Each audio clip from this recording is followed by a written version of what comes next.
Chapter 12, Ships Passing in the Night. Psalm 119, verse 105. Your word is a lamp for my feet, a light on my path. When traveling at sea at night, rules govern the lights a boat displays at sea. This allows others at sea to look at the lights to determine your direction of travel relative to theirs.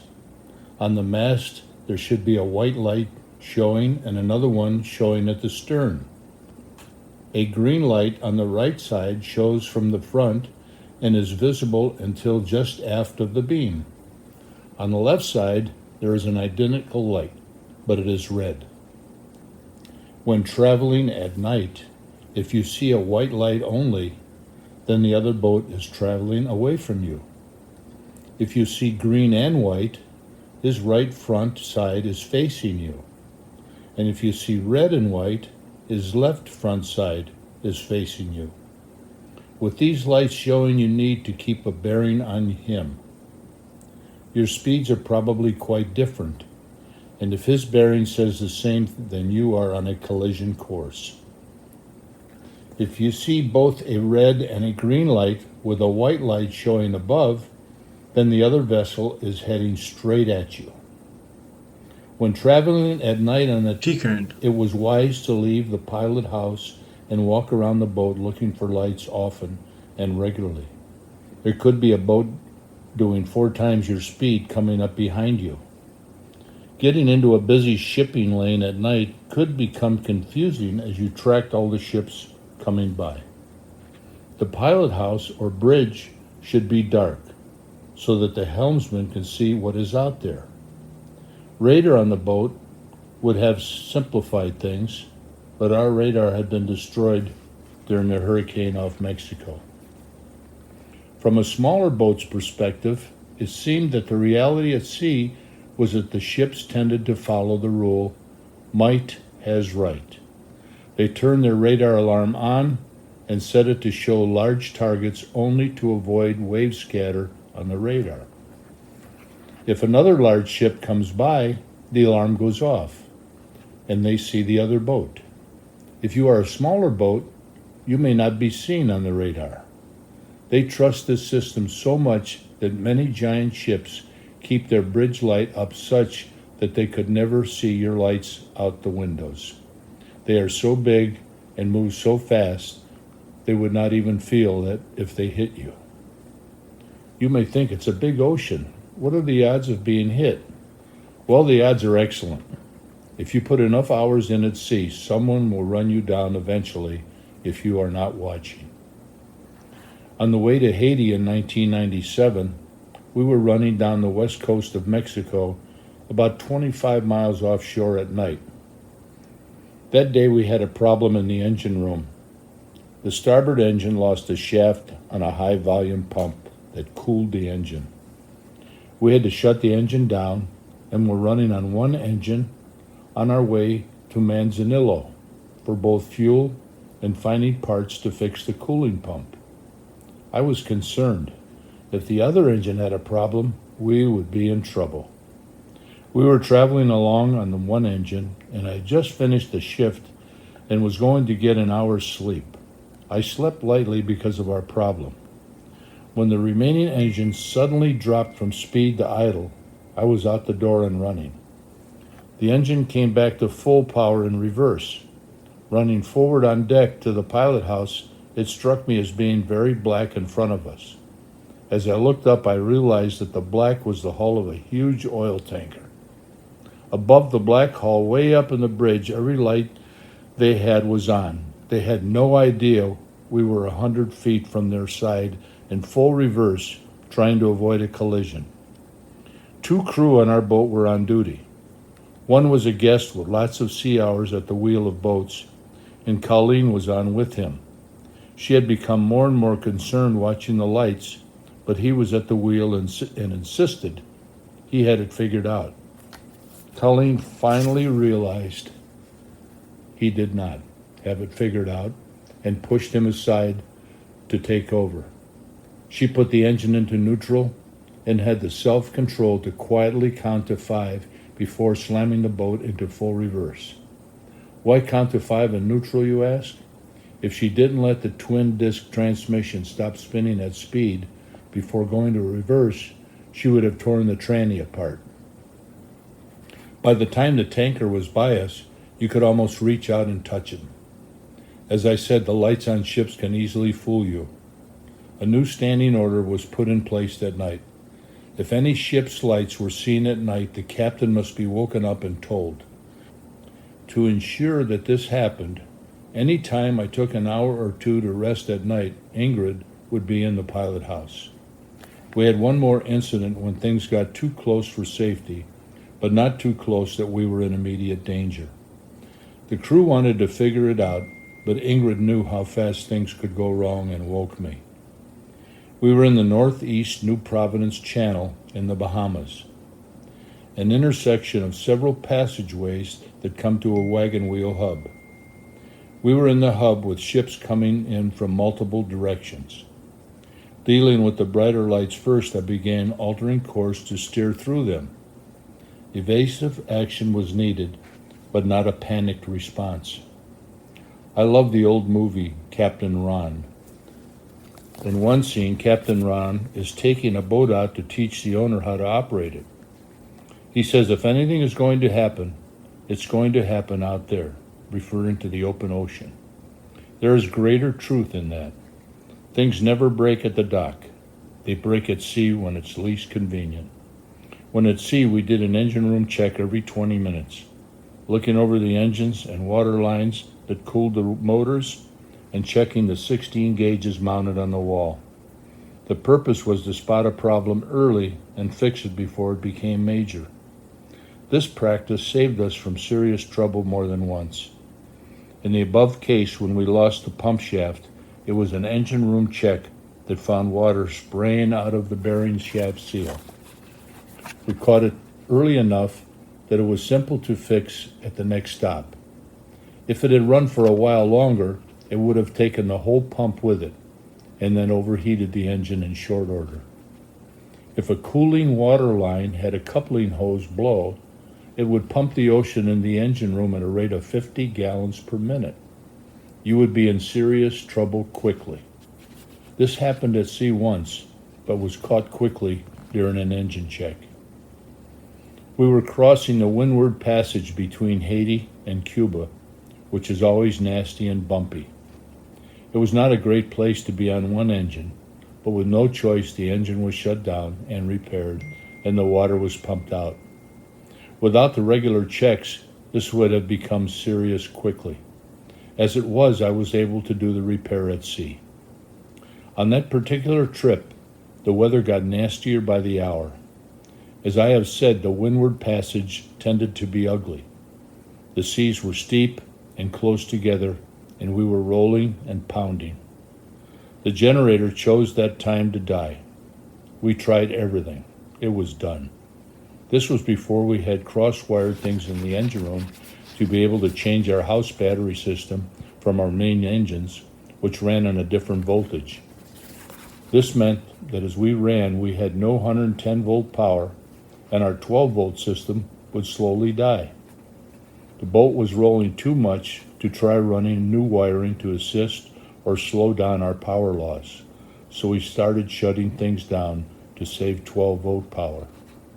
We had to leave pumps powered up for safety, but we shut down everything else, including our navigation systems.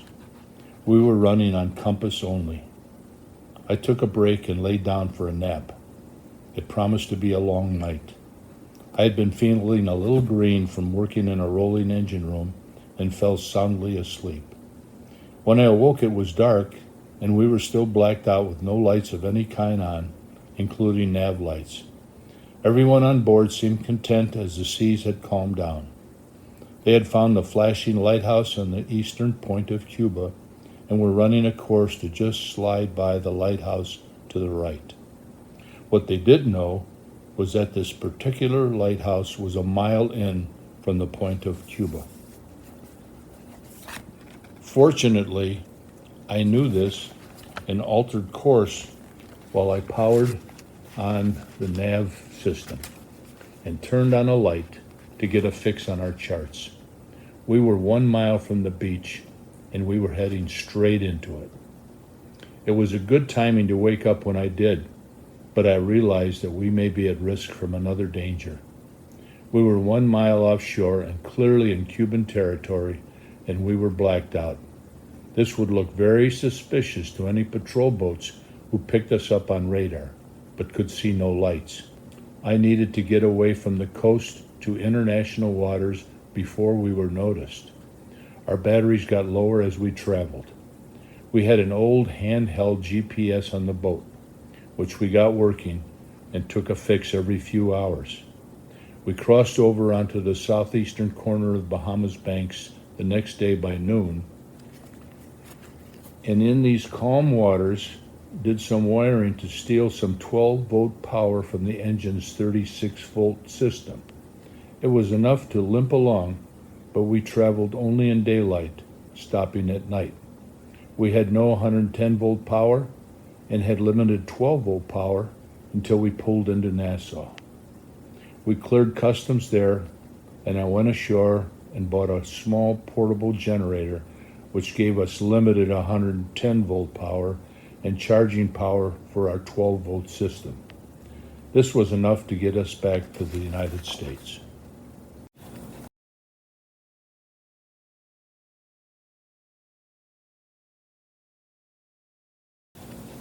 Lago now. Chapter 13, the lay of the land. Numbers 13, verse 18. See what the land is like, and whether the people who live there are strong or weak, few or many. It's hard to talk about the areas we worked in without the reader having a bit of an understanding of the physical environment of the various locations. The village I referred to as Lago is actually 3 different communities that stretch out about over a mile. Our anchorage was in a small bay that was well protected from weather from all directions. Much of the shoreline was mangroves. When going ashore, we went around a small point, landing on a gravelly beach. This is the area that we refer to as the waterfront. Mud and grass huts lined the shore for a good 3/4 of a mile. If you got out of the skiff and walked past the last hut by the point, a trail led back into a jungle-like area. Keep going and you came to a small river. You could wade across it, not a good idea, or you could take your chances balancing and walking across on a fallen palm tree that lay across the 25-foot wide river. This trail then led back to a community that we referred to as the backwoods. Ingrid simply hated that log crossing over the river. This was a major high-traffic pathway with women carrying crops to market, and the log aged and broke with regularity. We decided to do something about it one day after having to deal with the crossing for the first while. We found an old bus frame and bought it, having it delivered as far as the roads allowed. We then gathered a group of men from the backwoods, and as a group picked it up and carried it through the jungle pathways to the river crossings. We built concrete and rock bases on each side of the river and put the old bus frame across between them and built a solid decking on the bus frame. There was now a 3-foot wide bridge to cross on. If you got out of the skiff and turned left, you would walk the length of the waterfront area, eventually arriving at another river that you needed to cross by walking through it, usually knee-deep. Keep going a little bit further, you would come to a narrow dirt track road. Turning right on the dirt road led you to the actual village called Lago. Walking down that road brought you to the small church we worked with, and then further down, still, you would arrive at the site of our future school. Some old maps will identify the backwoods areas as Fort Royal. There are the remains there of a massive armory structure that was built in Napoleon's day and is still standing. The area I referred to lies at the southeastern tip Lagonav. of the island, which in turn lies in the middle of the very large bay that is formed by the country of Haiti itself. The island of La Gonave is high, rising to a couple thousand feet. The Alpark area is actually a low peninsula that sticks out to the south from the end of the island. This peninsula is a mile or two long and less than a half-mile wide, and includes a number of very low-lying small islands. The land is either very low and sandy or extremely rugged rock. The low sandy areas are packed with very sad-looking homes where most people live, but there are also some huts scattered along the shoreline in the rocky areas. These little communities in the rocks were called Sous-Rocher. The area I referred to as Ibo was once known as Ibo Beach. The anchorage there is really a channel between the mainland and an island called Ile Acabrit, Goat Island. The island had a lagoon that was used as our hurricane hole. On the mainland side was the Marine Mission Base and another compound that I will discuss in a minute. Next came land with bananas growing on it, and if you hiked through the bananas, you came to a village known as Simonette. On the property next to the Marine Missions building was a partially finished, walled-in compound owned by a Canadian man named Ed. He went by the name of Taitu. Moored in front of the property was his 55-foot sailboat, also named Taitu. Taitu had sailed into Haiti several years before us and bought the property. His plan, he told me, was to build a bar for expatriates like himself. While building the place, children from the village would hang around watching the work progress. Taitu told me that the kids looked half-starved, and he got into the habit of making them peanut butter sandwiches at lunchtime. Taitu was not a Christian, but he had a heart that was being softened by the hungry children. The number of kids hanging around and getting fed by him started to grow. His compassion also grew as he learned more about the kids. With Marine missionaries coming through regularly, Taitu became surrounded by Christians, and we all did what we could to help him. Over the space of a few years, Taitu became a Christian, and what was supposed to be a bar became a children's center.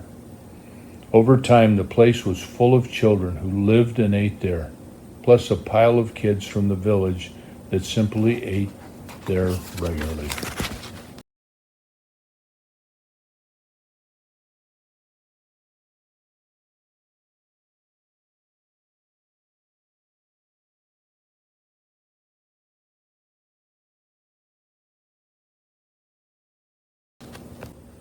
Chapter 14. Getting a Boat Dog. James 1:17. Every good and perfect gift is from above, coming down from the Father of the heavenly lights, who does not change like shifting shadows. Security in Haiti was always high on our radar. Simply things like being approached by an unknown boat, or sleeping at night with fishermen nearby. You never knew when something could become a problem. On one occasion, early on in Haiti, Ed, Taitu from Ibo, had thrown his back out badly and was out of commission. We were helping him out with the children while it took a few days stretched out in his boat, trying to get his back functioning. Ibo was never as secure for us as other places. Too much access by strangers from other areas passing through the channel while we were anchored. One night, in the wee hours, I was woken up by a boat noise and went out on deck to look around. A boat had come past us in the dark and was heading directly to Taitu's boat, where he was sleeping and barely able to move. I watched as the fellow rowed up to the boat and started climbing aboard. I had the .303 rifle with me and decided the intruder needed some encouragement to leave, and perhaps pass this encouragement on to others. I fired a round well over his head, and he seemed to understand the message. He began to holler that he was leaving and jumped into the boat and paddled away quickly. Before this incident, Taitu's friend Kurt had been shot to death in his car in Port-au-Prince, and this had raised concerns for safety. Taitu had a dog that terrified the locals. It lived in his compound. One day, two men got into a fight at Taitu's gate. They had machetes and were using them. Hot Dog charged them straight into the fight with such viciousness that both men forgot their fight and ran. The McFarlanes, who now stayed in the stone house, had a dog named Bubba, who lived by their front door. Bubba had a huge head and weird eyes, and showed no hesitation around strangers. On our first trip back to Florida, we decided to add a dog to our crew for security. We got her at the age of 10 weeks, and she became our faithful boat dog. Her mother was a purebred lab who had gotten out when she was in heat. The father she met must have been some sort of hound based on our dog's looks. She was a boat dog, so we gave her a boat name. There is a knot we use all the time called a bowline. We just changed that a bit, and she became known as Bolin. She was the sweetest, most obedient dog I have ever known. We didn't want other people knowing how sweet she was, so we trained her to pretend to be angry. Our favorite command was the word fish. It started out innocently enough. We would see fish in the water and point to them, and she would see them and bark ferociously at them. That developed into a useful command. If someone approached the boat in a dugout, we would quietly point to the approaching boat and say, "Fish." She would charge to the side toward the approaching boat and bark like mad. It was very effective in making people think she was mean. Her lab heritage shone. She was a water dog. When we first got her as a pup in Florida, I took her to the beach. She jumped right into the surf. She learned that day to climb onto the front of my boogie board and ride the surf with me. If the children or anyone else were swimming around the boat, she would leap off the bow, 10 feet off the water, and swim with them. She was great with the kids and guests that passed through on board, but there was one thing she hated: men with guns. Whenever we were boarded, she'd become one very upset dog. We would have to tie her up to the stack amidships on a short line. In Florida, our friends happily adopted Bolin when we were there. They took her in and spoiled her. She lived in air conditioning, she had treats, and thought she had gone to heaven. We couldn't complain as they took us in too, and treated us like royalty. When we were ready to head back to Haiti, Bolin would move back on board with us. The first day or two you could tell that she needed to readjust to boat life. There was no air conditioning on board. By the time we arrived in the Bahamas en route back to Haiti, she would forget all about the lack of AC. The Bahamas had one of her favorite things in life: miles of white sandy beaches with no one on them but us. Ingrid and I would tell her to sit and stay and then go away, walk down the beach. Bolin would stay sitting there with her tail wagging furiously while waiting. Then once we were well down the beach, we would turn and holler 2 words: "Bolin, come." She would charge toward us at tremendous speed, and then wait to do it again and again until she was completely exhausted. One of my worries at sea in bad weather, with water rolling down the decks, was losing Bolin overboard. When traveling at sea in bad conditions, we put a bed in the pilot house for her and hooked a leash to her that was attached to the helmsman's seat. In heavy seas, with the boat taking fairly violent rolls, she would be truly unhappy. But that went for the rest of us as well. Chapter 15. Back into Haiti. Isaiah 58:10.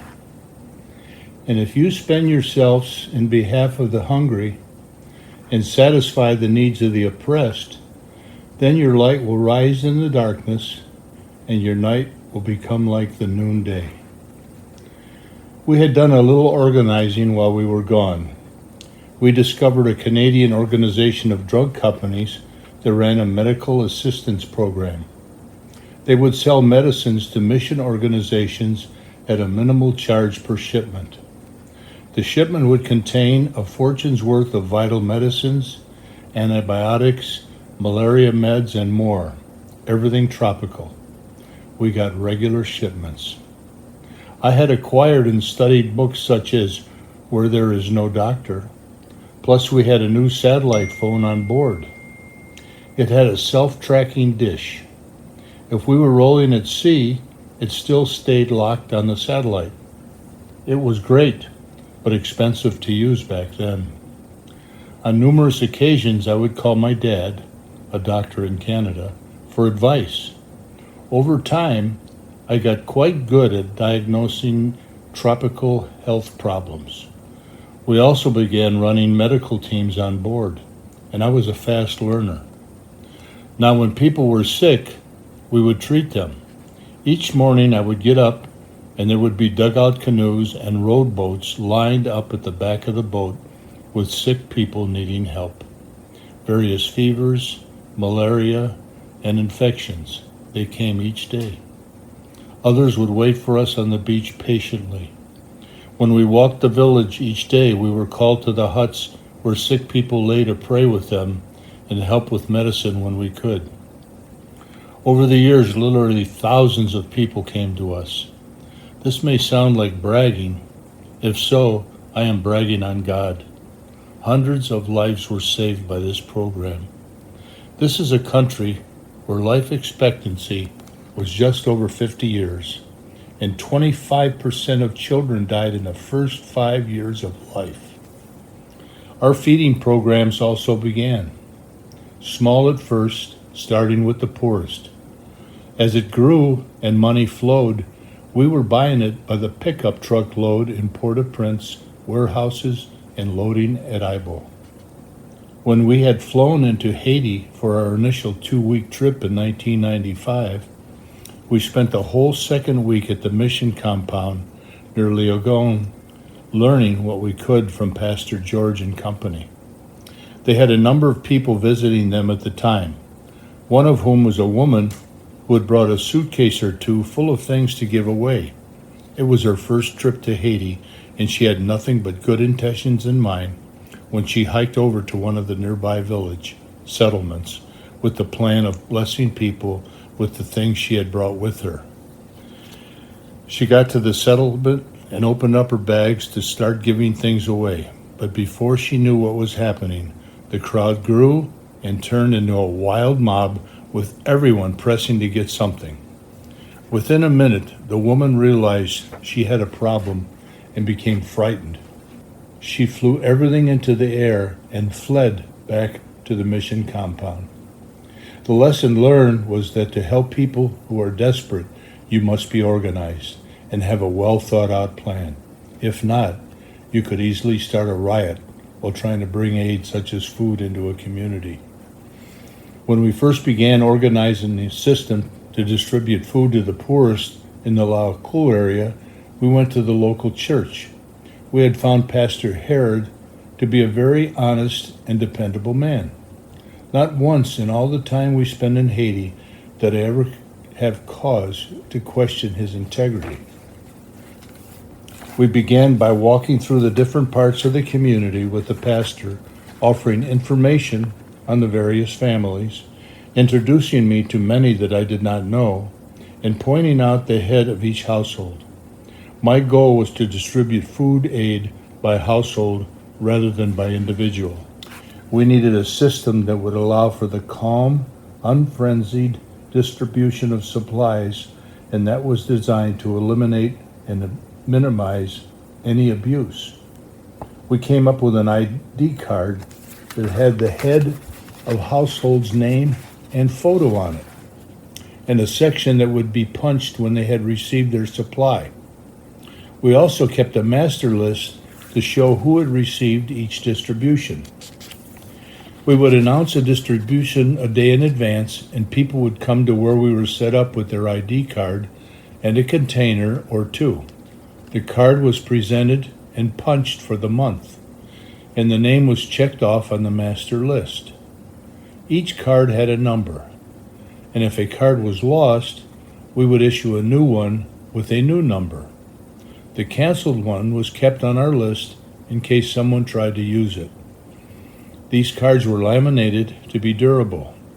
It did not matter who showed up with the card. If a person had the card and it had not been reported as missing, it was honored. This way, people could have a neighbor or family member pick it up for them. If for some reason someone missed their allotment, they would show up at the boat with their ID card and would be taken care of. This system worked well for us over the years, and we never had any crowd issues. The cards were issued annually, which allowed us to review things each year as the cards expired. This system worked well in Laco and was duplicated in Opak. Common Ground sent us a small team once we were back in Haiti that first year. The senior pastor of Common Ground had a few places that he wanted them to see in Port-au-Prince as well as the areas where we were working. One place we went in Port-au-Prince was Grace Children's Hospital, where they treated children with AIDS and TB. We walked into one of the wards, all very heartbreaking to see, and there was a man there with long hair and a beard, playing the guitar with the kids and having a ball. It was Ed. whom we had met back in Banier months ago before our trek to Florida. We started talking, and Ed said that he had tried to find us one day after we met in Banier, but we were not around. Free Ed was never one to beat around the bush. He always went right to the point. During our conversation, he said he felt God's leading. He said, "God says I'm supposed to work with you. What do you do?" Thus started an amazing partnership. We arranged to meet a few weeks later at Ibo.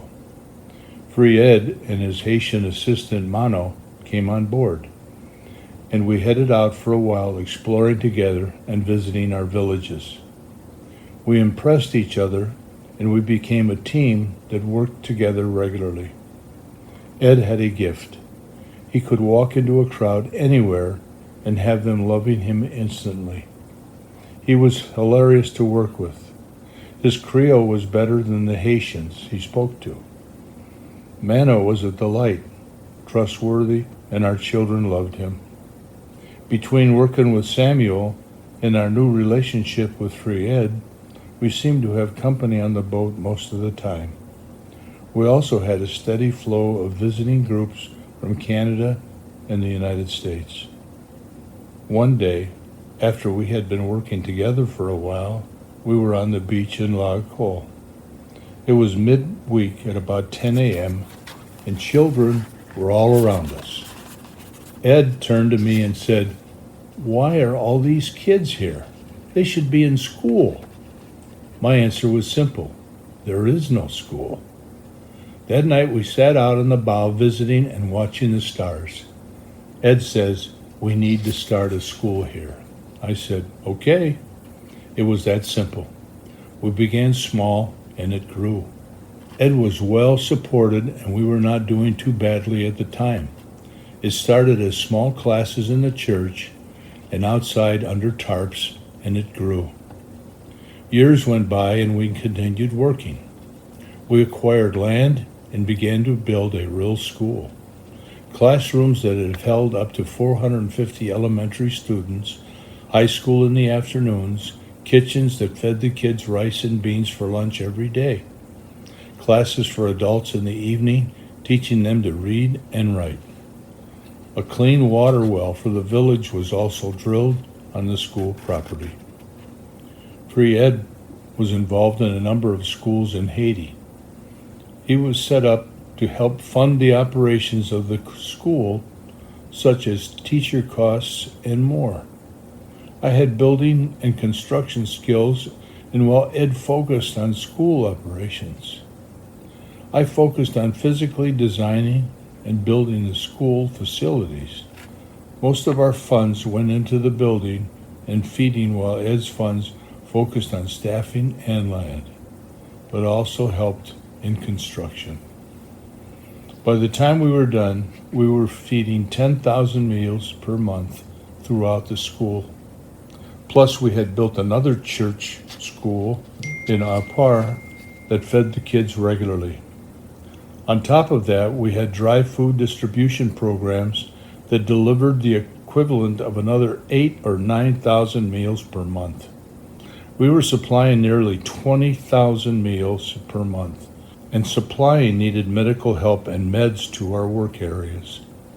We found it meaningless to try to tell people about the love of Jesus without demonstrating that love. I could not stand by talking of Christ's love while those around me were sick and hungry. The schools are still fully funded today. They are still full of kids, and they are still feeding them every day. This has now been going on for 18 years. Ed is still there running it all. It humbles me to think what God did with a few obedient believers. Ed is in Georgia as I write this, visiting his mom who is sick. He is coming down to see us in a week to catch up in our lives.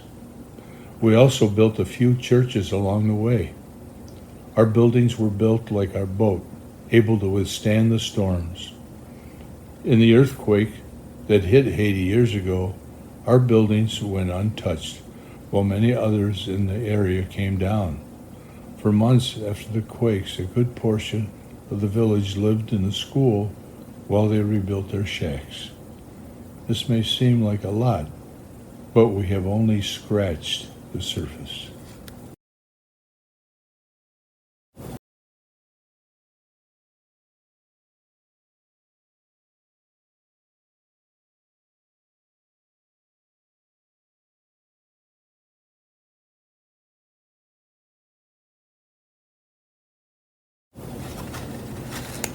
Chapter 16, The Fevers of Haiti. Matthew 8:14. When Jesus came into Peter's house, he saw Peter's mother-in-law lying in bed with a fever. Haiti is a tropical country. It has a rainy season and dry season. In general, dry season was a lot more comfortable. It ran from late October until around the end of April. During dry season, the daytime temperatures where we worked would be around 82 to 85 degrees, and the nighttime lows out on the boat would be in the 74 to 78 degree range. During our years in Haiti, I do not ever recall a night approaching 70 degrees. The best part of dry season was that the humidity was lower. Rainy season, as the name implies, was wet, but the rain rarely fell during the daytime. The rain fell mainly during evening thunderstorms. Temperatures in the daytime would be about 95 degrees, and night rarely approached the low of 80 degrees. It was hot, and the humidity was thick. One was always damp with sweat. One of the reasons that we liked to anchor further out from shore, other than privacy, was to keep mosquitoes at bay. They were always there on the shore, but during rainy season there were more. They were the worst right around sunset. Besides anchoring far enough out to avoid bugs, being out from shore also meant that our temperature on the boat was more stable. The water was about 82 degrees. This water temperature out in the bay kept us warmer at night and cooler during the day. With the mosquitoes came tropical fevers. The big ones in Haiti were malaria and dengue fever. otherwise known as bone breaker fever. There were other non-mosquito-borne fevers like an occasional case of typhoid fever, not to be confused with typhus, and brucellosis from unpasteurized milk. There were also fevers associated with various infections. The challenge with figuring out what type of fever someone had was to learn how the fever cycles worked. The cycle was generally different with each cause. I had a number of run-ins with typhoid. They were scary because one wasn't sure of the diagnosis until the pea soup-like runs arrived, and by then they were in serious condition. Early on in our time in Haiti, I came across 2 young twins who had typhoid. It was clearly too late for one of them. The child died a day after I first saw them. The second, named Ty Donal, survived. I had the pleasure of watching Ty Donal grow older and be part of our school, and I was always greeted by the mother with a smile and a hug. It was one of those events in life that left a mark on me. Dengue fever was not fatal unless the high fever overtook you, and there was no treatment other than dealing with the symptoms until they passed. Those who got the fever needed meds to keep their fevers under control, and they needed help with pain. That's where the bone breaker name came from. Malaria infections were the big ones. If you didn't diagnose it quickly, the infection causing the fever could get quickly worse. Malaria could be challenging, but we saw so much of it that I became quite good at figuring it out. You knew when you diagnosed it correctly because of the rapid improvements with the chloroquine. During our time in Haiti, I got malaria twice and treated myself. Free Ed also got malaria once. The best way to describe it, to use his words, in his words, he was loopy. The high fever affects the way you think. It was a bad time to make any major decisions. A few years after we moved off the boat in Florida, Free Ed and Mano came to visit us. Mano was sick. He had gone to a hospital and they were unable to determine his illness. After several days in the hospital, Ed decided to get Mano out of the hospital and bring him to our house. Ed suspected malaria, but the hospital would not make the diagnosis or treat it. I had seen enough malaria in Haiti over the years. Mano clearly had malaria. The symptoms were all there. Ed had guessed right. The hospital just didn't see malaria there often enough. I still had some malaria meds in a box at home, so we treated Mano with it. A few days later, he was improving rapidly. About 3 weeks later, the Center for Disease Control called Ed. They needed to find Mano. They had determined that he had malaria. Ed assured them that Mano had gotten treated. He just couldn't say where.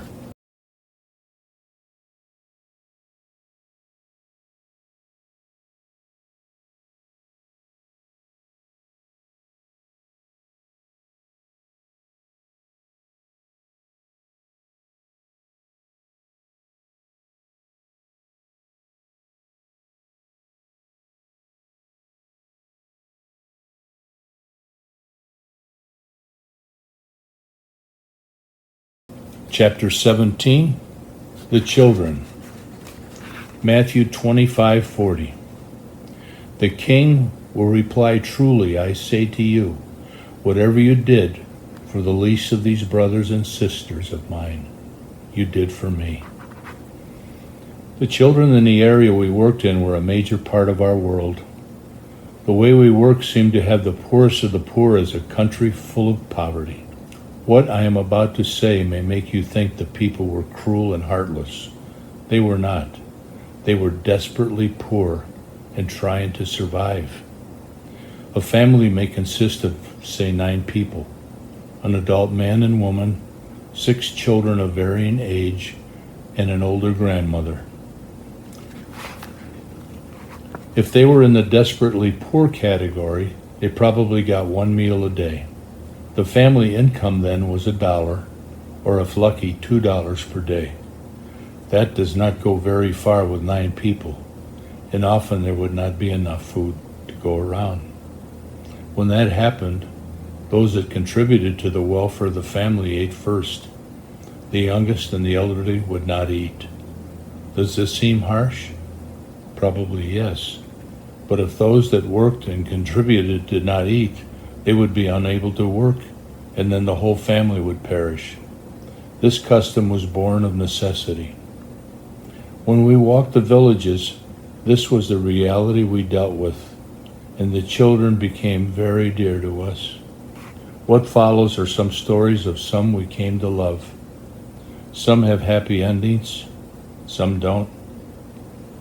Jetta. Jetta was an epileptic. She had seizures, bad ones. To those around her, she looked possessed. She was scarred and burned. Sometimes the seizures would throw her into the fire. In the villages, people only use their hut to sleep in. Food was cooked outside over a charcoal fire. We started Jetta on meds that reduced her problem, but she was damaged by her former episodes. No one loved her but me, I suspect. I gave her food every day. When I was in her part of the village, she clung to me. With me, she had a very sweet spirit. During one of our trips to Florida, her mother met a man who did not want to deal with Jetta. She stopped feeding Jetta, and they put her in a lean-to behind their grass hut to die. When we returned to La Cole, people came to the boat to tell us what happened. She was still alive, so I went in to see her right away. Starvation is not a pleasant way to go. Jetta was beyond help at this time. I prayed with her and held her hand. My quiet prayer was that God would take her home quickly. She died that day, and I paid for a casket, and she was buried. If there is a God, and I am convinced there is, Jetta will meet me at the gates one day when I am called home. Innocent. Innocent was 2 years old when we met her shortly after we first came to Haiti. Her mother was desperately poor, and she and Innocent lived behind a relative's shack in a lean-to. Innocent could not walk or crawl, but dragged herself on the ground. We began providing emergency nutrition daily. We gave it to her ourselves each day as we visited the family near her. Innocent got to grow up. She attended our school when she got a few years older and had her meal at school each day. Ingrid would come ashore with me regularly. She always carried chewable vitamins everywhere she went for the kids. This was a part of our nutrition plan. Ingrid had a huge influence on the people near Innocent, so much so that a baby from the house was named Ingrid after her. Gerda. Gerda was the granddaughter of Joyous Jean, the regional voodoo witch doctor I will talk about later. She was the one that Satan possessed during the voodoo ceremonies. One day, Gerda asked us to pray with her on the beach.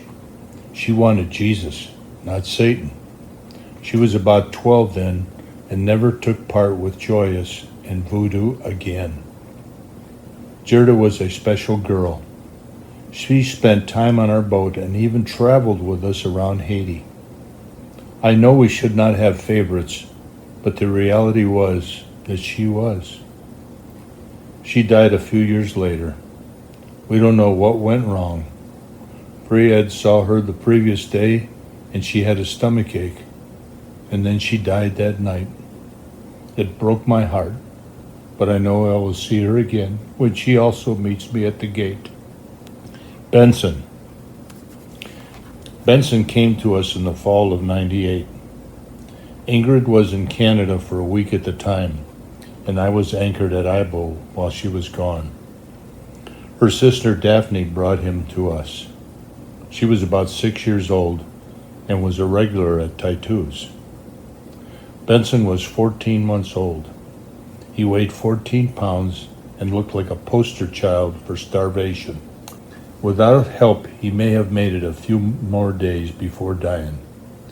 I agreed to take him each morning at 6 a.m., and I would return him home at 6 p.m. each evening. For those 12 hours each day, he lived on my hip, and I fed him Ensure-type drinks all day. It came out almost the way it went in, but some stuck, and he began to improve. His father and mother did not want him. The mother had left and abandoned him. The father was dirt poor and had 8 children living in the hut. He stopped feeding Benson for the rest of his family to be able to survive. Daphne brought Benson to us rather than Taitu, where she went daily for help, as Taitu felt he was unable to help at the level Benson needed. Taitu had just came through a long, sad experience with a young baby named Peterson, whom he had been unable to save. Peterson had simply come to him too late, and he feared that it would be the same with Benson. Losing Peterson had hit Ed pretty hard. After a week with Benson alone, Ingrid returned and took over. It became clear that Benson was afraid each time we took him home. It was also clear that his father did not want him. He soon became a permanent resident on the boat and became an amazing child who gained weight and strength quickly. If there had been a way, we would have adopted him as our own. We had a team of 2 families join us in Haiti for a few weeks from Canada. They fell in love with Benson as well. The sister of one of them in Canada was trying to adopt, but had not yet succeeded. When she heard about Benson, she and her husband made the decision. A Canadian nurse who handled adoptions picked Benson up and left us in tears. Benson had lived with us for 9 months. It broke our hearts to have him go, but we knew it was best. We saw him here in Florida last year. He had become an incredible young man with terrific parents. I have not talked about Free Ed for a while, but it's time again now. As with all good ideas, this next one was hatched late one night in the bow of the boat. Ed and I were discussing ways to have more time with the kids to be able to create change for a better future. Ed was talking about a home where kids in trouble could come and stay for months at a time to get help. I jokingly called it Ed's Happy House and said he should do it in Chihuahua. which was near where we were working. Ed currently had a room in Port-au-Prince, though he wasn't there much. Ed sent out a newsletter. Funding came in, and Ed made the move. It in fact did become known as the Happy House, and has been incredibly successful.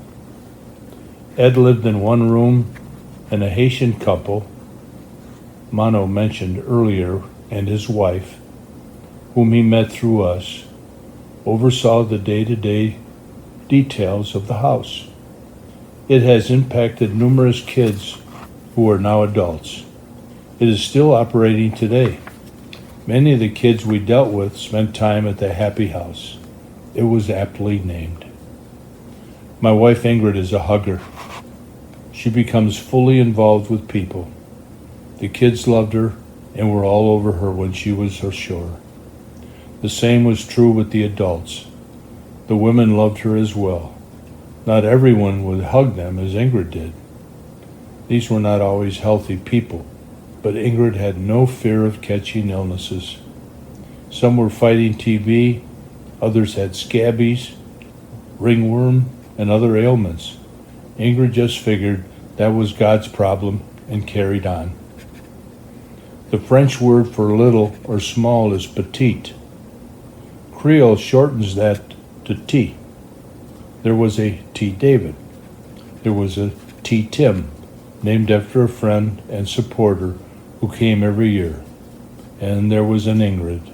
The list goes on. One last story.